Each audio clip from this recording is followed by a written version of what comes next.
बिस्मिल्लाहिर्रहमानिर्रहीम। अस्सलाम वालेकुम friends, welcome to my channel cooking with Fatima. कैसे हैं आप सब? उम्मीद करती हूँ आप सब अपने अपने घरों में खैर खैरियत से होंगे, खुशबाद होंगे, हंसते मुस्कुराते होंगे। तो आज मैं आपके साथ शेयर करने जा रही हूँ होममेड डिलिशियस सा, कम खर्च में बहुत ही ज़्यादा अमेजिंग सा, फ्लेवरफुल सा पिज़्ज़ा बनाने की रेसिपी। तो आप इस रेसिपी को एंड तक लाजमी से देखिएगा। आज मैं आपको होममेड ही तमाम चीज़ों से ये पिज़्ज़ा बनाना सिखाऊंगी, यानी कि होममेड पिज़्ज़ा सॉस से, होममेड ही चीज़ से और होममेड ही मैं आपको पिज़्ज़ा बनाना सिखाऊंगी। तमाम चीज़ें मैंने जो है वो होममेड ही इसमें इस्तेमाल की हैं और बहुत ही ज़्यादा फ्लेवरफुल सा ये पिज़्ज़ा बनकर रेडी हुआ था, बहुत ही ज़्यादा कम खर्च में और बहुत ही अमेजिंग सा, डिलिशियस सा, बिना चीज़ के, बाहर की यानी कि बाहर की महंगी चीज़ के बगैर ही हम घर में ही बहुत ज़्यादा अमेजिंग सा ये पिज़्ज़ा बना कर रेडी करेंगे। तो आप इस रेसिपी को एंड तक लाजमी से देखिएगा और रेसिपी अच्छी लगे तो रेसिपी को लाइक शेयर कमेंट ज़रूर से कर लीजिएगा और चैनल पर न्यू है तो प्लीज़ मेरे चैनल को सब्सक्राइब भी कर लीजिएगा और बेल आइकन के बटन को ज़रूर से प्रेस करिएगा ताकि मेरी हर न्यू आने वाली वीडियो आप तक आसानी के साथ पहुँचती रहे। तो चलिए ये रेसिपी स्टार्ट करते हैं। बिस्मिल्लाहिर्रहमानिर्रहीम। सबसे पहले हम पिज़्ज़ा बनाने के लिए उसकी डो तैयार कर लेंगे। तो डो तैयार करने के लिए हमने तकरीबन भी मेजरिंग कप के हिसाब से 3 कप मेजरिंग कप के हिसाब से मैदा लिया है, छना हुआ। और अगर आप मेजरमेंट के हिसाब से देखें तो 300 ग्राम इसमें हमने जो है वो मैदा लिया और 300 ग्राम मैदा में हम तकरीबन भी 1 टेबल स्पून नमक शामिल करेंगे, 1 टेबल स्पून ही इसमें हम चीनी शामिल करेंगे और 1.5 टेबल स्पून इसमें हम ईस्टर्न ईस्ट शामिल करेंगे। यानी कि 300 ग्राम मैदा में इसमें हमने जो है वो 1.5 टेबल स्पून ईस्टर्न ईस्ट के शामिल किए हैं, यानी कि सिंपल जो साशे मिलता है ईस्टर्न ईस्ट का उसके हम जो है वो हाफ करके इसमें ऐड कर देंगे। यानी कि 300 ग्राम मैदा में हम इसमें तकरीबन भी 3 पिज़्ज़ा बना कर रेडी कर रहे हैं। तो 3 पिज़्ज़ा बनाने के लिए हमने यहाँ पे जो है वो 1.5 टेबल स्पून के करीब जो है वो ईस्टर्न ईस्ट ऐड की है। याद रखिएगा 300 ग्राम मैदा में हमने जो है वो ईस्टर्न ईस्ट ऐड की है। ईस्ट ऐड करने के बाद इन तमाम को अच्छे से मिक्स करेंगे। मिक्स करने के बाद 1 कप दूध से, यानी कि मेजरिंग ही कप से हम इसमें 1 कप दूध ऐड करेंगे और अच्छे से इसका डो तैयार कर लेंगे, यानी कि नरम सी डो तैयार कर लेंगे। आहिस्ता आहिस्ता इसमें दूध ऐड करते जाएंगे और इसकी नरम सी अच्छी सी डो तैयार कर लेंगे। जब तमाम आटा अच्छे से जो है वो सिमट जाएगा तब हम इसमें लास्ट में 1 टेबल स्पून घी शामिल करेंगे। आप चाहें तो तेल भी ऐड कर सकते हैं। इन तमाम को दोबारा से आटे के अंदर यानी कि घी ऐड करने के बाद अच्छे से दोबारा से मुक्की लगा के जो है वो इससे अच्छे से नरम सा बना के रेडी कर देंगे। याद रखिएगा जितनी डो हमारी नरम गूंदेगी, यानी कि जितनी नरम हम डो रखेंगे उतना ही नरम सॉफ्ट सा हमारा जो है वो पिज़्ज़ा बन के रेडी होगा। यानी कि इसकी डो जो है वो ज़्यादा कड़क नहीं होगी, ज़्यादा क्रिस्पी सी नहीं होगी, बहुत ज़्यादा सॉफ्ट सी बन के रेडी होगी। तो याद रखिएगा ये टिप मेरी कि जितनी आप सॉफ्ट डो बना के रेडी करेंगे उतना ही आपका जो है वो सॉफ्ट सा पिज़्ज़ा बन के रेडी होगा। तो ये देखें जी, डो हमारी रेडी हो चुकी है और अब हम इसे तकरीबन भी 1 से 1.5 घंटा के लिए रेस्ट दे देंगे। क्योंकि गर्मियाँ हैं तो इसलिए डो जो है वो जल्दी राइज हो जाएगी, तो इसलिए हम इसे 1 से 1.5 घंटा ही रेस्ट देंगे। अगर सर्दियाँ होती तो इसे हम 3 से 4 घंटा भी रेस्ट दे सकते थे। तो अब हम इसे साइड पे रखेंगे और इसके बाद हम चिकन लेंगे। बोनलेस चिकन हमने लिए तकरीबन भी 1 पाव के करीब और अब हम इसमें कुछ खुश्क मसाले ऐड कर देंगे। 1 टीस्पून काली मिर्च पाउडर ऐड करेंगे, 1 table spoon chaat masala powder add करेंगे, 1 टीस्पून भुना कुटा जीरा ऐड करेंगे, 1 टेबल स्पून धनिया पाउडर ऐड करेंगे, 1 टेबल स्पून लाल मिर्च पाउडर ऐड करेंगे और 1 टेबल स्पून इसमें हम नमक शामिल करेंगे या हस्बे ज़रूरत नमक जो है आप अपने हिसाब से ले लीजिएगा। इन तमाम मसालों को अच्छे से मिक्स करने के बाद ऐड कर देंगे चिकन के अंदर। जब तमाम मसाले हम चिकन के अंदर ऐड कर लेंगे तब हम इसमें 1 टेबल स्पून लहसुन अदरक का पेस्ट ऐड करेंगे और 1 टीस्पून इसमें हम जो है वो फूड कलर ऐड करेंगे ताकि चिकन के अंदर एक अच्छा सा जो है वो कलर आ जाए। फूड कलर ऑप्शनल है, आप चाहें तो ऐड करिएगा, ना चाहें तो कोई इशू नहीं है, कोई मसला नहीं है। मैंने सिर्फ चिकन के अंदर एक अच्छा सा कलर देने के लिए जो है वो फूड कलर ऐड किया और इन तमाम को अच्छे से मिक्स करेंगे। यानी कि तमाम मसाले हमने जो है वो चिकन के अंदर ऐड कर लिए हैं और अब हम इसे स्टेज पे इसमें तकरीबन भी 1 टेबल स्पून लहसुन अदरक का पेस्ट ऐड करेंगे और 1 टीस्पून के करीब इसमें हम जो है वो फूड कलर ऐड करेंगे और इन तमाम को अच्छे से मिक्स करेंगे। मिक्स करने के पहले इसमें हम तकरीबन भी 4 to 5 टेबल स्पून इसमें हम दही शामिल करेंगे और इन तमाम को अच्छे से मैरिनेट करेंगे। चिकन को हम तकरीबन भी आधा घंटा के लिए रेस्ट देंगे, उसके बाद इसे हम जो है वो कुक कर लेंगे। तो अब हम इसे साइड पे रखेंगे और अगला प्रोसेस कर लेंगे। तो अब हम व्हाइट सॉस बना के रेडी करेंगे, यानी कि बिना चीज़ के जो हम पिज़्ज़ा बना के रेडी करें तो उसकी जगह हम इसमें जो है वो व्हाइट सॉस ऐड करेंगे। बिल्कुल भी नहीं लगेगा कि हमने जो ये पिज़्ज़ा बिना चीज़ के बना के रेडी किया है। बहुत ज़्यादा फ्लेवरफुल सा जो है वो ये पिज़्ज़ा बन के रेडी होगा बिना चीज़ के ही। एक पैन में हम तकरीबन भी 1 टेबल स्पून जो है वो बटर शामिल करेंगे। बटर को अच्छे से मेल्ट करेंगे। मेल्टेड बटर के अंदर हम तकरीबन भी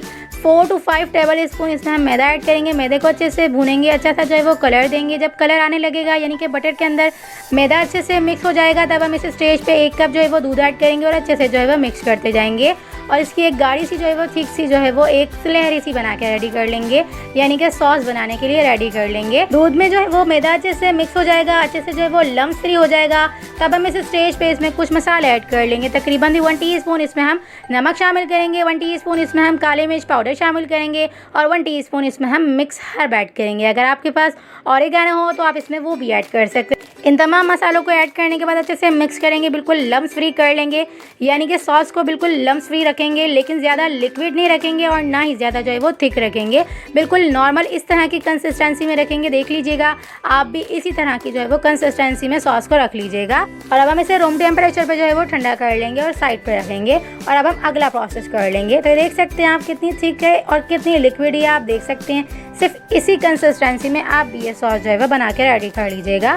तो देखिए जी बिल्कुल लम्स फ्री है। और अब हम इसे साइड पे रखेंगे और अगला प्रोसेस कर लेंगे। तो अगले प्रोसेस के लिए हमने एक पैन में तकरीबन भी 3 to 4 टेबल स्पून तेल ऐड किया। तेल को अच्छे से गर्म कर लिया। गर्म तेल के अंदर हम मैरिनेटेड चिकन ऐड करेंगे और चिकन को अच्छे से कुक कर लेंगे। तकरीबन भी 2 से 3 मिनट के अंदर चिकन जो है वो अपना अच्छा सा पानी इंक्रीज़ करने लगेगी। जब पानी इंक्रीज़ करने लगेगी तब हम इसे अच्छे से जो है वो कुक करेंगे। और याद रखिएगा चिकन को हम फुल फ्लेम पे ही कुक करेंगे, तभी ये जो है वो 5 से 7 मिनट के प्रोसेस में बहुत ज़्यादा अच्छी तरह से जो है वो कुक हो जाएगी। क्योंकि हमने मैरिनेट इसे तकरीबन भी आधा घंटा के लिए कर लिया, तो ये वैसे ही ऑलरेडी अच्छी तरह से जो है वो टेंडर हो चुकी है। तो अब हम इसे कुक कर लेंगे। तो तकरीबन भी 5 से 7 मिनट के प्रोसेस में ये बहुत ज़्यादा अच्छी तरह से जो है वो कुक हो जाएगी। तो चिकन हमारी कुक हो चुकी है और अब हम इसे भी साइड पे रखेंगे और हम डो को चेक कर लेंगे। तकरीबन भी 1 से 1.5 घंटा हो चुका है। डो हमारी बहुत ज़्यादा अच्छी तरह से जो है वो राइज हो चुकी है। देख सकते हैं आप इस तरह से जो है वो हम पंच करेंगे तो बहुत ज़्यादा अमेजिंग सी हमारी जो है वो डो बन के रेडी हो चुकी है।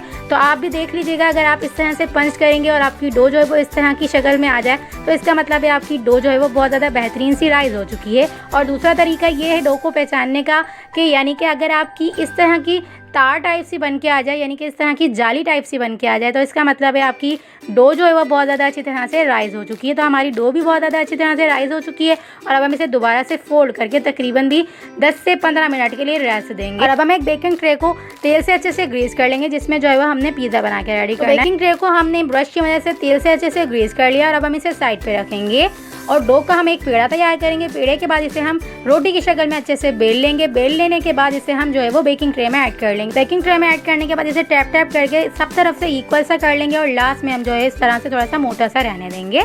और इसके बाद इसके अंदर हम फोक की मदद से या किसी भी स्टिक की मदद से इस तरह से जो है वो निशान बना लेंगे, ताकि एयर जो है वो निकलती रहे और हमारा बहुत ज़्यादा अच्छी तरह से जो है वो पिज़्ज़ा बन के रेडी हो जाए। तो निशान हमने फोक की मदद से बना लिए और इसके ऊपर हम व्हाइट सॉस ऐड कर लेंगे। सॉस मैंने अपने हिसाब से ऐड किया, आप अपने हिसाब से ऐड कर लीजिएगा। तो अब हम इसे स्टेज पे इसमें जो है वो पिज़्ज़ा सॉस ऐड कर लेंगे। ये पिज़्ज़ा सॉस जो है वो आप अपने हिसाब से ऐड कर लीजिएगा। मैंने भी अपने हिसाब से ऐड की है, लेकिन ये पिज़्ज़ा सॉस की रेसिपी मैं अपने चैनल पर दे चुकी हूँ। मैंने ये भी जो है वो होममेड ही इसमें ऐड की है। तो होममेड पिज़्ज़ा सॉस की रेसिपी मैं अपने चैनल पर दे चुकी हूँ। अगर आपने ये रेसिपी नहीं देखी है तो ऊपर लिंक जो है वो आई बटन में दे दूंगी, आप इसे डिस्क्रिप्शन बॉक्स में इसका लिंक शेयर कर दूंगी, आप आसानी के साथ वहाँ से भी जाके देख सकते हैं। तो होममेड पिज़्ज़ा सॉस और चीज़ सॉस जो है वो हमने ऐड कर दिए और इसके बाद इसे हमने जो है वो चिकन से, प्याज से, टमाटर से और हरी मिर्चों से यानी कि शिमला मिर्चों से इसे हमने जो है वो अच्छे से जो है वो टॉपिंग कर दी। चिकन, प्याज, टमाटर और शिमला मिर्च से अच्छे से टॉपिंग करने के बाद इसके अंदर हम थोड़ी सी जो है वो होममेड चीज़ ऐड कर देंगे, जो कि मैंने अपनी रेसिपी में दे चुकी हूँ, यानी कि मेरे चैनल पर जो है वो ये रेसिपी है। अगर आपने ये रेसिपी नहीं देखी है तो मैं इसका लिंक ऊपर आई बटन में दे दूँगी, आप इसे आसानी के साथ वहाँ से जाके देख सकते हैं। अगर आप चीज़ ऐड करना नहीं चाहें तो भी आपका ये बहुत ज़्यादा मज़ेदार सा वाइट सॉस से ये पिज़्ज़ा जो है वो बन के रेडी हो जाएगा। बहुत ज़्यादा अमेजिंग सा, फ्लेवरफुल सा, डिलीशियस सा बन के रेडी हो जाएगा। और अब हम लास्ट में इसमें जो है वो चीज़ ऐड करने के बाद इन तमाम को अच्छे से जो है वो ऑलिव से अच्छे से टॉपिंग कर देंगे। लास्ट टॉपिंग करेंगे हम ऑलिव से, और अगर ये भी ऑप्शनल है, अगर आपके पास ना हो तो कोई भी इशू नहीं है, कोई भी मसला नहीं है, आप इससे जो है वो स्किप भी कर सकते हैं। जो भी सिंपल आपके पास अवेलेबल हो आप इसमें जो है वो सिर्फ वही चीज़ें ऐड करिएगा। चीज़ ऐड करने के बाद इसे हम जो है वो बेक कर लेंगे। तो बेक हम जो है वो देगची में कर रहे हैं, तो इसे हमने जो है वो अच्छे से बेक करना है देगची के अंदर। तो देगची को हमने तकरीबन भी 10 से 15 मिनट के लिए अच्छे से जो है वो फुल फ्लेम पे प्री हीट कर लिया, अच्छे से गर्म कर लिया है। गर्म देगची के अंदर हम जो है वो इस तरह का स्टैंड रख देंगे, या किसी भी तरह का जो है वो आप जो है वो स्टैंड रख लीजिएगा। मैंने इस तरह का रखा है। उसके ऊपर हम इस तरह के जो है वो पिज़्ज़ा ट्रे रख देंगे। पिज़्ज़ा ट्रे रखने के बाद ढक्कन ढक के बिल्कुल लो फ्लेम पे अच्छे से जो है वो हम तकरीबन भी 30 से 35 मिनट तक इसे कुक करेंगे। अगर आप जो है वो फुल फ्लेम पे कुक करेंगे, यानी कि मीडियम टू लो फ्लेम पे कुक करेंगे, तब इसे आप जो है वो 20 से 25 मिनट तक अच्छे से कुक करेंगे, तब ये बहुत ज़्यादा अच्छी तरह से जो है वो बेक हो जाएगा, कुक हो जाएगा। तो ये देखें जी, तकरीबन भी 30 मिनट के प्रोसेस में बहुत ज़्यादा बेहतरीन सा हमारा जो है वो पिज़्ज़ा कुक हो चुका है, अच्छे से बेक हो चुका है। बहुत ज़्यादा नरम सी सॉफ्ट सी इसकी डो बन के रेडी हुई थी, बहुत ज़्यादा डिलीशियस सा, फ्लेवरफुल सा, कम खर्च में बहुत ही अमेजिंग सा हमारा जो है वो पिज़्ज़ा बनकर रेडी हो चुका है। यानी कि 300 ग्राम मैदा में हमने तकरीबन भी 3 जो है वो पिज़्ज़ा बना के रेडी किए थे। और अगर आप इस साइज़ का पिज़्ज़ा यानी कि मीडियम साइज़ का पिज़्ज़ा अगर आप बाहर से ऑर्डर करेंगे, यानी कि किसी भी शॉप से, किसी भी रेस्टोरेंट से ऑर्डर करेंगे ये पिज़्ज़ा, तो आपको मीडियम पिज़्ज़ा तकरीबन भी 1 से 1.5 हज़ार की जो है वो कीमत में अवेलेबल होगा। तो आप सिंपल 1 से 1.5 हज़ार की कीमत में घर में तकरीबन भी 4 से 5 बना के रेडी कर सकते हैं। मैंने 300 ग्राम मैदा में 1 पाव चिकन में तकरीबन भी 3 पिज़्ज़े बना के रेडी किए थे। तो आप इसे आसानी के साथ घर में बना सकते हैं, तकरीबन भी 1 से 1.5 हज़ार की कीमत में जो है आप इसे आसानी के साथ घर में तकरीबन भी 4 से 5 पिज़्ज़े बना के रेडी कर सकते हैं। तो आप इस रेसिपी को लाजमी से ट्राई करिएगा। मैंने तमाम चीज़ें जो है वो होममेड ही इसमें ऐड की हैं। वाइट सॉस, पिज़्ज़ा सॉस और होममेड चीज़ मैंने तमाम चीज़ें जो है वो घर की ही इसमें ऐड की हैं, यानी कि होममेड ही बना के ऐड की हैं। इन तमाम की रेसिपी अपने चैनल पर दे चुकी हूँ। तमाम की रेसिपी जो है वो बटन में शेयर कर दूँगी, आप आसानी के साथ वहाँ से जाके मेरे चैनल पर सर्च कर सकते हैं, देख सकते हैं। बहुत ही ज़्यादा मज़ेदार सा, फ्लेवरफुल सा, डिलीशियस सा हमारा होममेड पिज़्ज़ा बनकर रेडी हो चुका है। तो रेसिपी अच्छी लगी तो रेसिपी को लाइक, शेयर, कमेंट ज़रूर से कर लीजिएगा। और मेरे चैनल पर नहीं हो तो प्लीज़ चैनल को सब्सक्राइब भी कर लीजिएगा और बेल आइकन के बटन को ज़रूर से प्रेस करिएगा, ताकि मेरी हर न्यू आने वाली वीडियो आप तक आसानी के साथ पहुँचती रहे।